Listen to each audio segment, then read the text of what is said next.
Good afternoon, everyone. Those in the hallway, if you want to come on in, we'll begin. For the final topic of today, other than the wrap-up, turn to the person beside you and share, and you've got about 2 minutes between both of you. Share with the person beside you what this means to you and your role. Your role, your organization. What's the importance of this?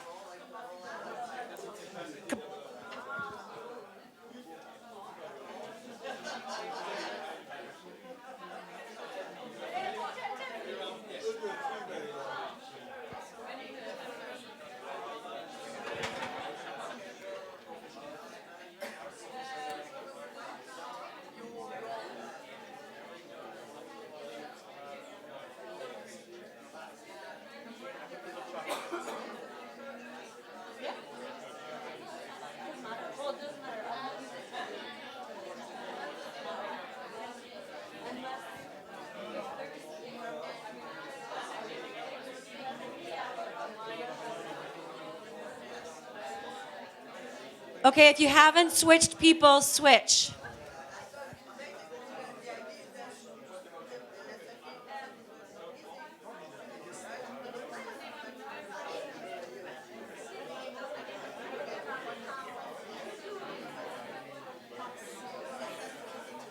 Okay, wrap up your final thought.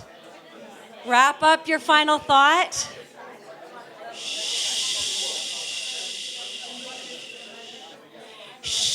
Okay, wrap up. I gave you 3, not 2 minutes, so you had extra time.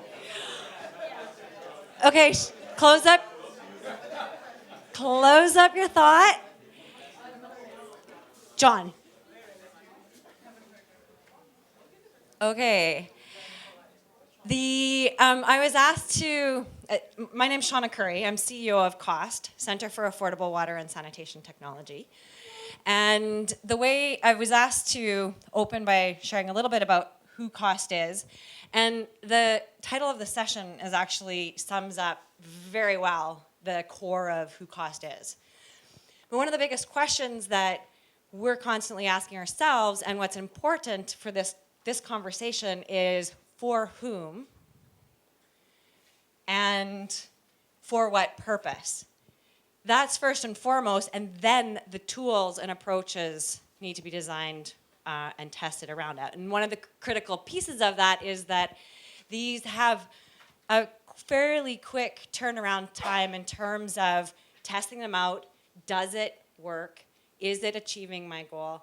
And then moving from there. Often what happens is that the tool is picked first prior to defining who it is and for what purpose.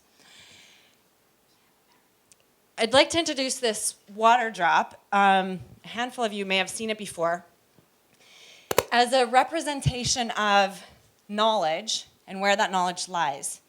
So if you imagine at the top of the water drop is where the majority of the knowledge resides in the fewest number of people. And in this room, we have people probably mainly across this part of the water drop. I'm an engineer, well-educated, good experience. I reside sort of in the middle here. I interface quite a bit with WASH researchers. The greatest opportunity to affect change resides at the base of the water drop, where the majority of people reside, with the knowledge about their own local context, but not necessarily the knowledge that resides up in the academic institutions and in the heads of this room. And we hear about this capacity gap and the need for knowledge translation across it. And this is how I'll sort of frame or put today's session in place. It's also how I'll describe, back to the question that SuSanA asked me to introduce CAWST, is that in the brief introduction on CAWST, this is where CAWST has fit. The last 14 years, we've been solely focused on what does it take to close this gap? So our services, our education and training services are focused at the practitioner level so that it can mobilize and drive that bottom-up action, and that knowledge translation and transfer needs to be both ways. I'm likely preaching to the converted, but the question is then how? And that's what we're exploring in this session today. And one of the things that I've really appreciated about SuSanA over the course of the years is that they too or SuSanA as a network is focused on how do you share and exchange that information in a real practical way that results in people having better water and sanitation, or better sanitation, I should say.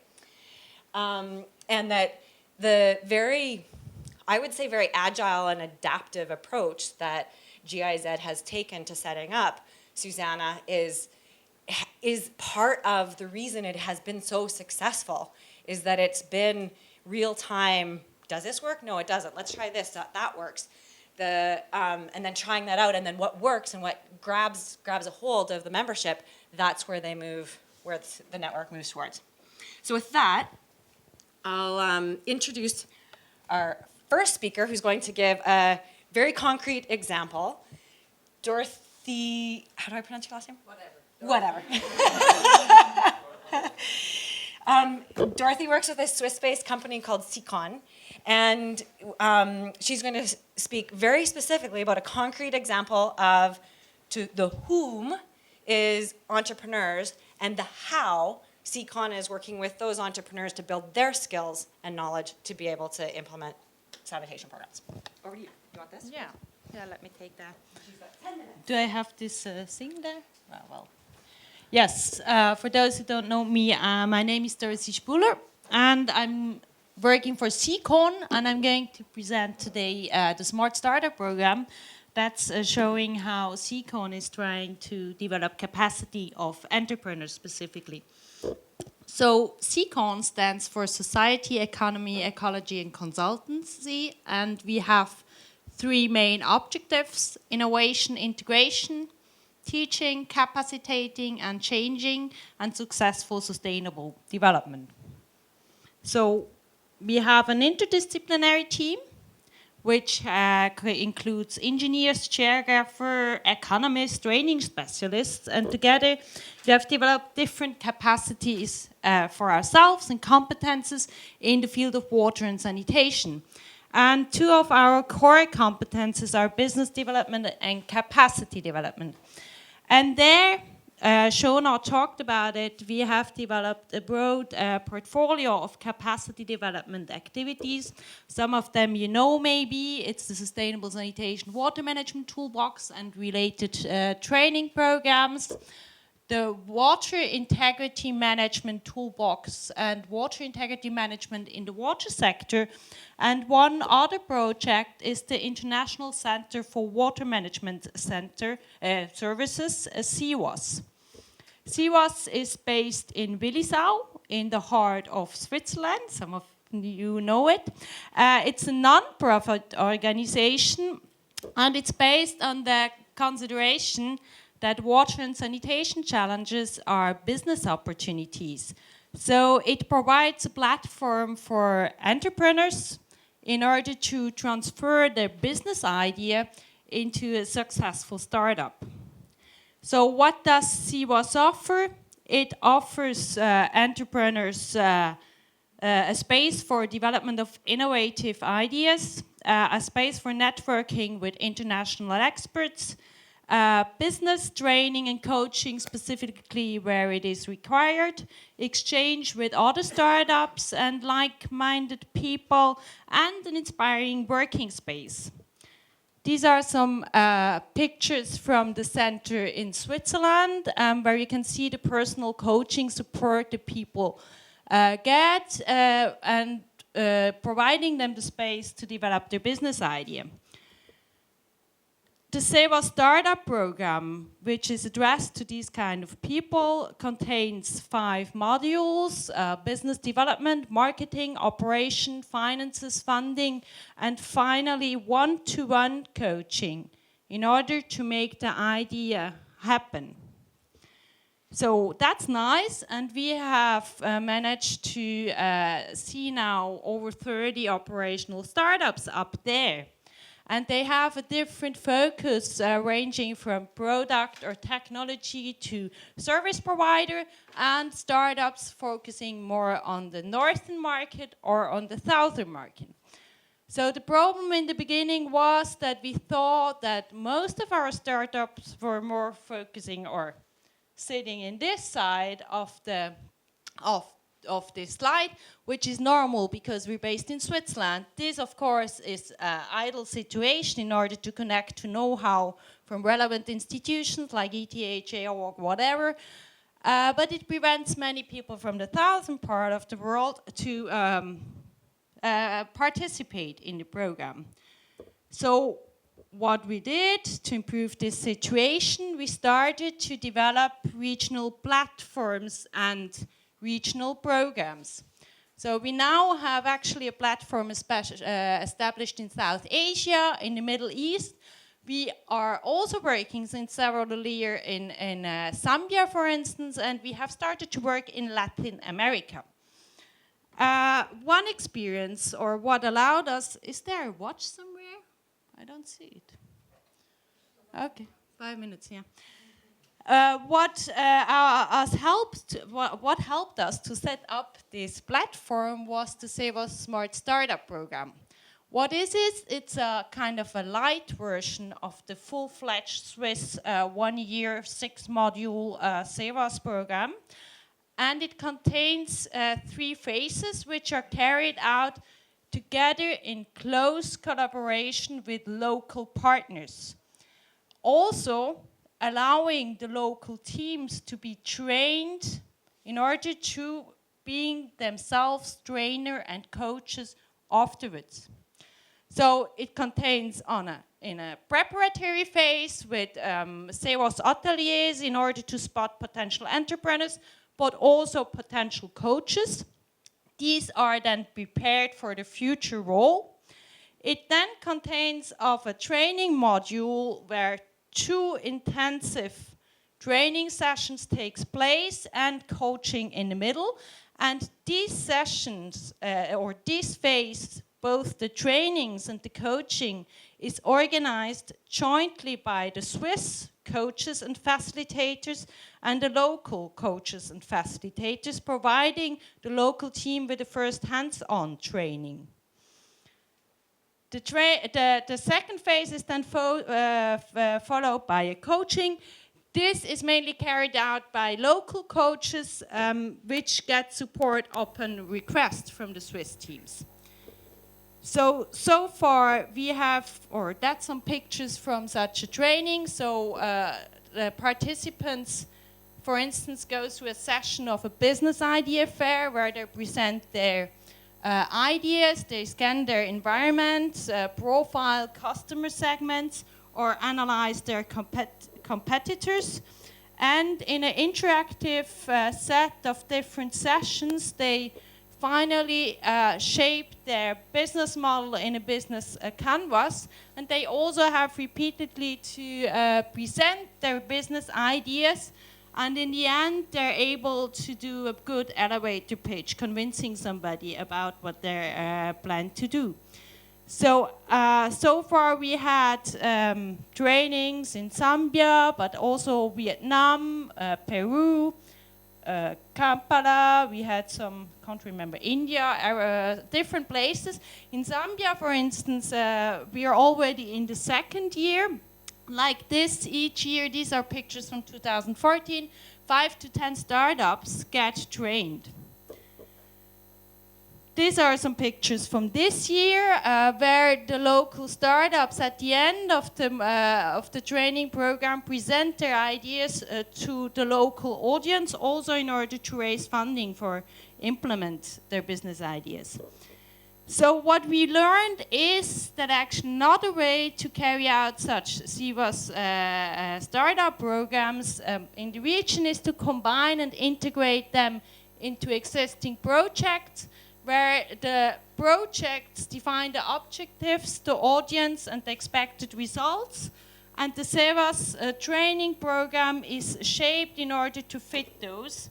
This enhances not only the sustainability of the project because they gain a business development component in order to activate the local market, but also it enhances the sustainability of the CEWAS activities. So examples are, for instance, a recent workshop in India focusing specifically on the training of service providers for decentralized natural water and wastewater treatment systems, and another project which allowed us to carry out several projects is the resource recovery and safe reuse project, where different organizations, some of you may know this project. This project also allowed us to invest in the capitalization of the experience we made. Yeah, I'm almost done. Of the experiences we made and compile them actually in a resource recovery and reuse business development toolbox. It is an online resource that contains results from the analysis of over 50 business cases worldwide, what works, what doesn't work, but it also contains material, presentation, and background readings from the training module. So it's a resource online for anyone who wants to read, but mainly for the trainers that we are training throughout our activities. And we really hope that becomes a central resource in order to have small CEWAS platforms everywhere around the world. If you want to access it, you can go to the famous sswm.info toolbox and you go to specific topics. And I think that's so far all from my side. Brilliant. Perfect timing. Well done. No, stay up here. Stay up here. You get to answer questions now. The thing that I really like about this case is that it clearly demonstrates or shows the leverage of capacity development and the investment that's required for that capacity development to work. So it's an ongoing continuous process, and it's a suite of services that seecon provides in order for that knowledge and skills to be actually transferred so that it can take action. And then going back to the previous session where we were pointing out on the how we're seeking sustainability, how this sort of investment can sort of lead to that sustainability. So questions for Dorothee? Any? Thank you for your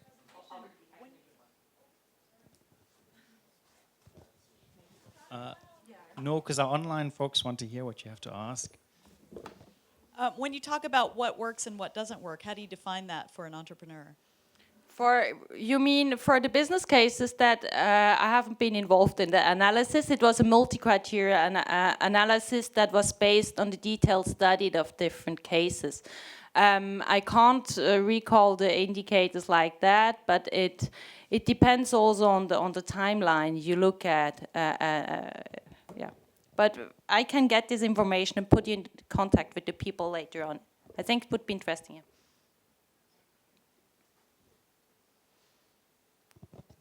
Yeah, thanks. How could you get this down to country level? Because it strikes me that at a country level, this is a fabulous resource and idea to have. Yeah. Yeah. Actually, the small startup program is designed to replicate our experience from Switzerland in country level. How do we bring it down? We do work with light versions in the beginning together with the local partners that we have to identify. And while we're starting working with them, at the same time we're training local trainers and coaches in order to become independently later on. So we're basically providing business development support to local CEWASs. I have two questions. One is, you are training people for a very difficult market. So water and sanitation market is revenues producing. So I'm wondering about the business model on that. It's one question. And the other is, what is the real content of the business? The content means repairments, laying down pipes, building trenches, and so on. It's artisan work and not only business. The business is maybe organizing and manage that. And how is the relation between this real artisan work and your business model? Okay, first, the first questions about the revenues and the difficult market. To develop the business model, we use the business model canvas. And one aspect of this canvas is about getting costs and revenues in the same level. And it helps you in order to understand what kind of mixes of different costs you may need, revenues you may need to cover different costs. And I don't think I can make a general statement. It depends on the case. But and this can be very small scale or very large scale. And if we link it up to the discussion we just had before, I mean, at the city scale, you also have to kind of balance all the different revenue sources with all the different cost sources. For the second questions, I mean, the best CEWAS Smart Startup program is not going to make sanitation or wastewater treatment facility constructors out of a cook. It is providing business development support specifically. It doesn't provide technical capacity. So it focuses on one aspect of capacities you need in order to become active, but yeah. Thank you, Dorothee. Thanks, Dorothee. Once again, yes.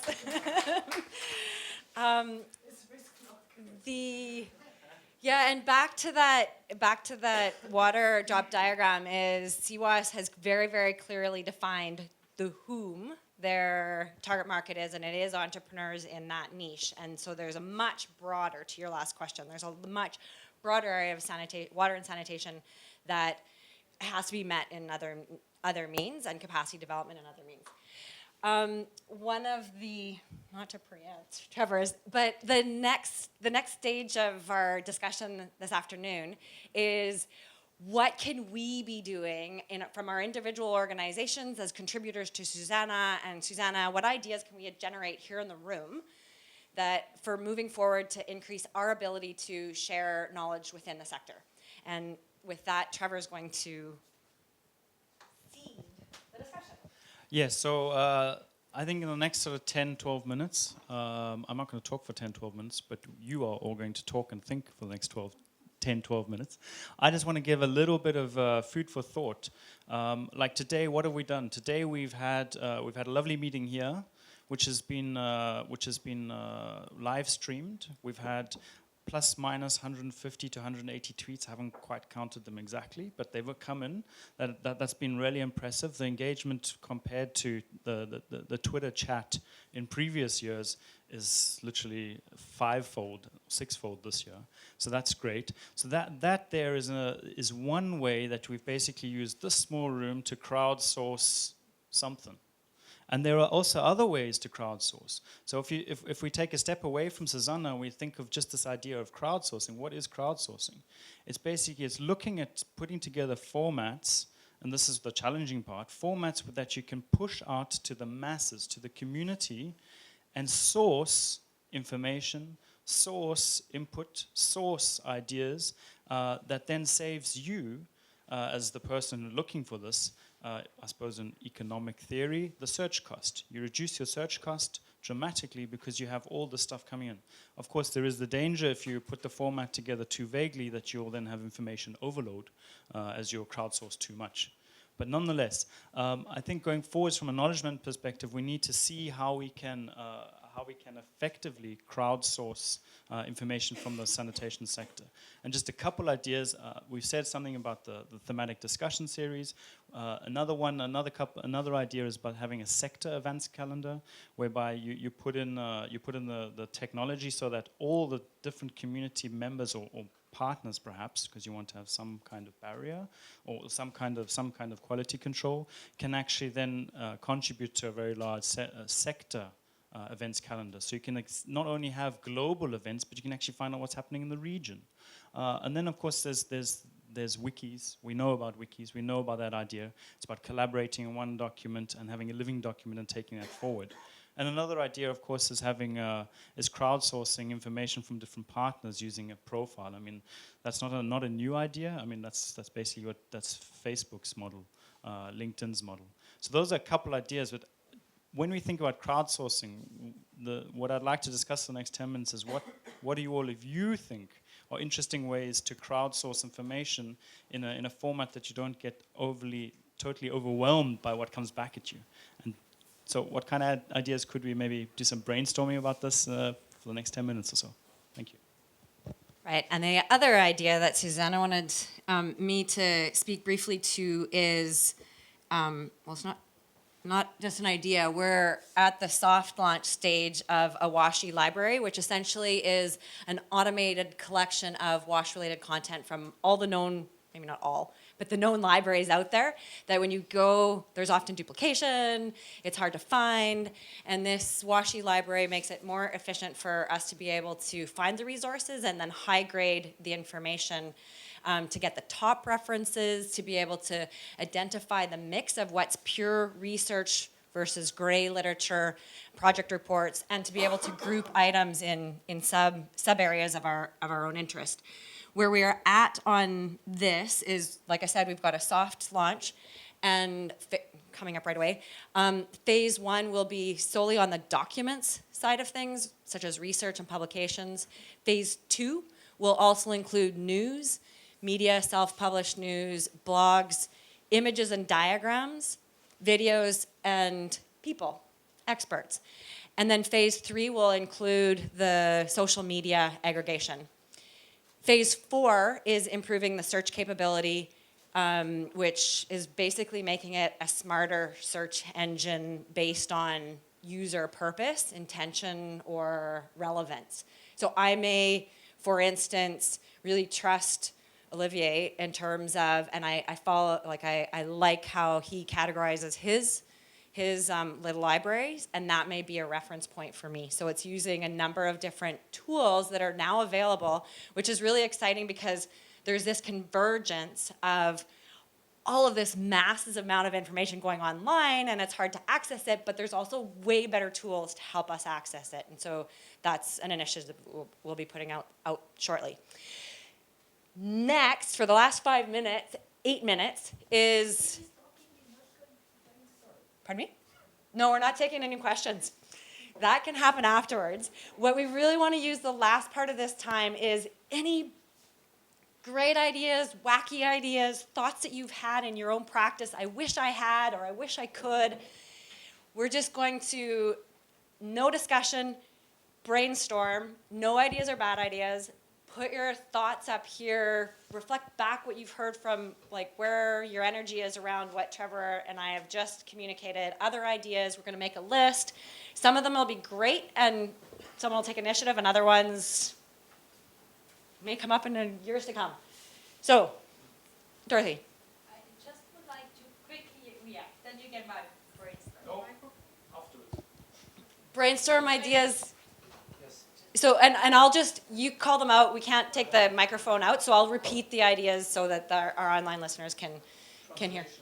Translation. Arabic, Chinese, etc. Okay. To build on that, what about instantaneous translation? Instantaneous I think that Google has some tools. translation. There's tools out there for that, and I need a different pen because this doesn't write. Okay. Yep. And the search functions in the library. Search. Because it's linked to your, I'm giving my comments to phase 4. Sure. Multi-search based on user proposals. From my experience with e-libraries and stuff, this should be phase 2 because it's the critical issue in order to get users. Okay. I'm not wanting explanation. No, and Search this is very functions. interesting We'll follow up with you. use the people using the SuSanA library to tag the documents they find. Yeah, I want the same thing. Yep. People to give their opinion, And I would like it for different people, you know, researchers have different preferences of what was a good job to do than practitioners.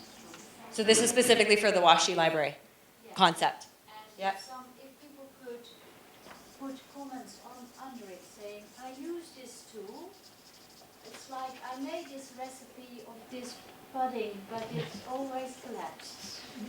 So actually, you guys have just given me an idea. Is what I'd like to do is I'll collect. I have no idea whether my lead on this will appreciate or not this, but what I'll do is I'd like to collect names of people who would particularly like to be part of the soft launch and to be part of the process and can provide us with feedback. Does it, doesn't it, what's missing? So I'll collect that afterwards on the specific to the Washi Library. So other ideas. It's a very traditional one, but reviews, there's so much evidence that if you list it all, you've got too much to read. So you need continued updated reviews, a bit like the Cochrane collaboration. Yeah. Great. Trevor, you had something? Editors to bridge the language gap. Editors, sorry online, I haven't been reading everything. Editors to Bridge the language gap. bridge Because sometimes the idea is really good, but it's just not bad English. language gap. Okay. Trainings and the publication. Separate trainings and publications. Related to crowdsourcing, it's a sounding board. We're already doing that, but we could more promote this service. So the next one was crowdsourcing, being a sounding board. This already exists on SuSanA, but we could strengthen it. Mm-hmm. Looking for information from the bottom up, we passive mobile collections information. So it's not so much that people actively input, but that it can pick up things up and say, Right, that's a whole other interesting area in terms of small data, big data, being able to capture it. Ideas from practitioners. More crazy ideas from practitioners. Yes. More. maybe automatically screen for wash information in documents and news, etc., from not wash section people. Auto screen from, like, relevant news from non-wash, is that what you said? What? Yeah. Non-wash. And be done by keywords. Any other? Yeah. The WEDEC approach of a very short training, like 3 minutes training. You know, if you want to proceed deeper, you go, but if at least with a couple of slides, you already have a pitch of what you want to do. Online consultations? Online consultations. I Oh, want to sorry, have a question. the last one was I WEDEC, need like, to ask example was a WEDEC 3-minute trainings, and if you want more, you can get more. On, Very oops, nice guys. online training. Other, yep. Yeah, it's good to do a comparative study with other sectors of those things and what's their experience with it. So a comparative study of this list with other sectors. Engagement in moved activities of members. Somehow Does that to conclude- bring, I'll just ask if you put up your hands so that I to can. bring decision makers. Just hold on a second. Engagement of in MOOCs. And then you had one. I love the search alert from Google. So if you search once, some keywords, and they will send through your mail every time something comes up. Okay, as a Really good good. example. There are a bunch of sites in the sector that already do some of these things that you've Yeah. listed, so I think, how do we? Don't like, duplicate. well, it's not duplicate, but how do we really promote those ones that are doing this pretty well? Yeah. And there's also a lot of information that's kind of, not behind firewalls per se, but that you've got to log in. I'm thinking of like, what's up in their practice notes. And Okay, there's a comment about a bunch of sites in the sector. How do we promote those that do it really well? And what do we do about the ones that have firewalls?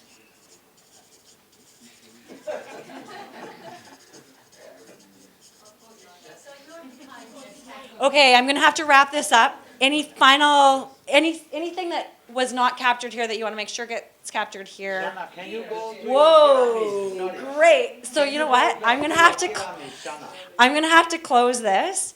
And with the additional ideas, please email them to Trevor or come up and write them on the board at the end, because we'll have the wrap up and then you can write them up. I think it did what we wanted to do, is sort of generate some enthusiasm and some ideas that some of you might leave from here and take initiative on. And I think with that, I'll wrap it up and pass it back to SuSanA to wrap up the day. Thank you to everyone. And I'll have a piece of paper for those of you that would like to be on our cost list for the Washi Library as we develop it and you want to provide input. We have discussion on the forum. Oh, sorry, there's one more slide. One more slide? My apologies. I had it all set up nicely. This one. Oh, yeah, this one. Yeah. This one. This one, that's my spot. Is 30 seconds to Dorothee. Yeah. Thursday afternoon, room 351. We're going to continue the discussion. We're going to see different examples from partners on how to develop capacity to different target groups, and I hope many people from you are going to join as well. Room 351. It's just before the working group exchange, so it's easy. You just come a little bit earlier.